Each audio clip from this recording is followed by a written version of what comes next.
تو حضرت بلال ہے، یا رسول اللہ وقت ختم ہو گیا ہے، میں اذان دینے جا رہا ہوں، آپ برائے مہربانی کھانا پینا بند کریں۔ اور یہ کہہ کر چلے گئے۔ چھت، ایک انصاری عورت تھی، اس کے گھر کی چھت پہ چڑھ کے اذان دیتے تھے۔ چڑھنے لگے تو پھر واپس آئے کہ دیکھوں اللہ کے نبی نے کھانا چھوڑ دیا یا نہیں۔ آ کے دیکھا تو وہ کھا رہے تھے۔ انہوں نے کہا یا رسول اللہ واللہ لقد اصبحت، یا رسول اللہ اللہ کی قسم سحری کا وقت ختم ہو گیا، اللہ کی قسم سحری کا وقت ختم ہو گیا، صبح ہو گئی۔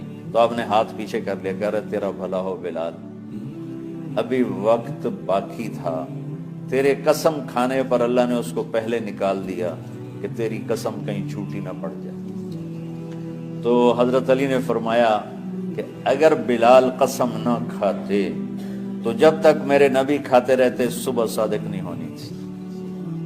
تو بالکل آخری وقت میں آپ کھاتے تھے کہ رمضان کے مہینے میں اللہ فرماتے ہیں میرے محبوب کی امت ہے، ایک فرض کو 70 کے برابر کر دو، اور پھر فرماتے ہیں نفل کو فرضوں کے برابر کر دو، اور پھر فرماتے ہیں جو رات کو تراویح پڑھے گا، دن میں روزہ رکھے گا، آخری رات اسے ایسے دھو کے پاک کر دوں گا کہ اس کے ذمے گناہ کا ایک ذرہ بھی باقی نہیں بچے گا، سب گناہ اللہ تعالیٰ اس کے معاف فرما دے گا۔ تو نے تو اپنے نبی سے وعدہ کیا تھا تجھے تیری امت کے بارے میں خوش کر دوں گا، ہم ان کے امتی بھی ہیں اور انہوں نے ہمیں اپنا بھائی بھی فرمایا ہے۔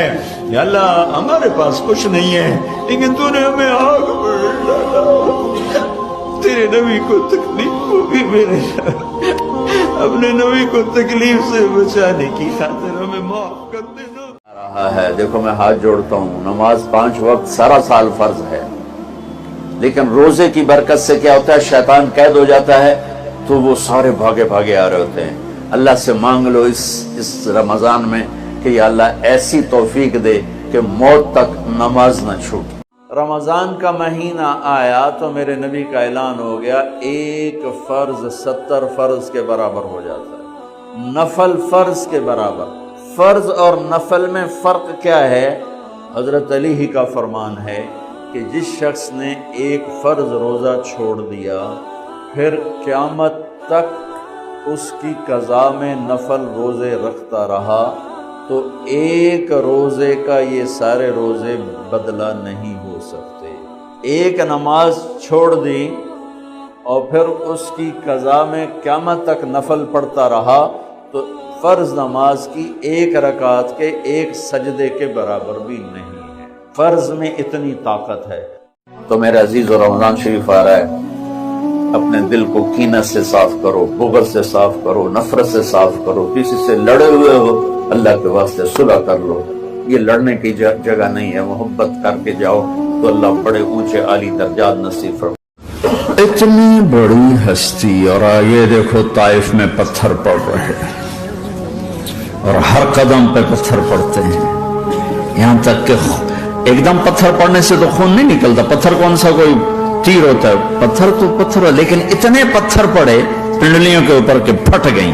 تو جان کا دشمن عتبہ، لیکن جب اللہ کے نبی کو خون و خون دیکھا تو اس کا دل بھی پگھل کے رہ گیا، کہنے لگا ہائے ہائے طائف والوں نے محمد کے ساتھ کیا کر دیا۔ جس پر دشمن کو رحم آیا ہمیں اس پہ رحم نہیں آیا، ہم نے اس کے آنسوں کی کوئی قیمت نہیں لگائی۔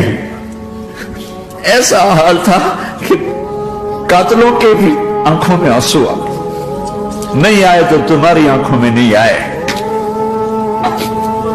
چند پونڈوں پہ اپنے نبی کو بیچ دیا۔ اللہ تعالیٰ دوزخ والوں سے پوچھے گا کم لبثتم فی الارض عدد سنین، بولو دنیا میں کتنی زندگی گزار کے آئے تھے؟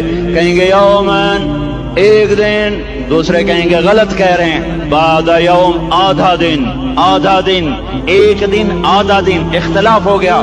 میرا اللہ جواب میں کہے گا ارے بدبختو تم نے کتنے گھاٹے کا سودا کیا، وہ دن آدھے دن کے بدلے میں بس وعدہ بھی میرا غصہ خریدا، بنار جہنم، اور آگ کو خریدا، جاؤ آج کے بعد جہنم کو تالا لگ چکا ہے، تم میں سے کوئی باہر نہیں نکل سکتا۔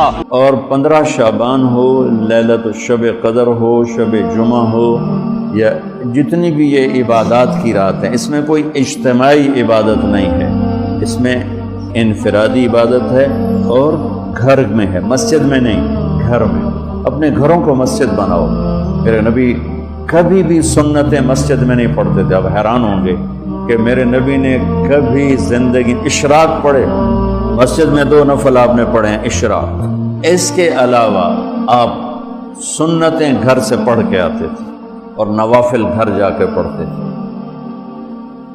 لفظ اللہ کا مطلب یہ ہے کہ جسے کسی نے نہ بنایا ہو، جس سے کوئی پیدا نہ ہوا ہو، جو کسی سے پیدا نہ ہوا ہو، جس کا ہم سر ٹکر ہم شکل کوئی نہ ہو، اسے کہتے ہیں گاڈ اور اسے کہتے ہیں اللہ۔ قل هو اللہ احد اللہ الصمد لم یلد ولم یولد ولم یکن له کفوا احد۔ کسی کو برا کہنا یہ اپنے برا ہونے کی پہلی نشانی ہے۔ میرے نبی نے فرمایا کسی کے برا ہونے کے لیے یہی کافی ہے کہ دوسرے کو برا کہے۔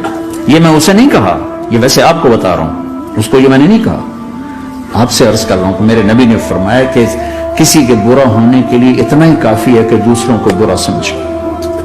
لیکن ہماری عادت بن گئی ہے کمیاں پکڑنا، ٹانڈنگ کرنا، چھلنی کر دینا سینہ، اپنے اب دھنیے اپنی دھن۔ تجھے کیوں فکر ہے اے گل دلے صد چاک بلبل کی، تو اپنے پیرہن کے چاک تو پہلے رفو کر لے۔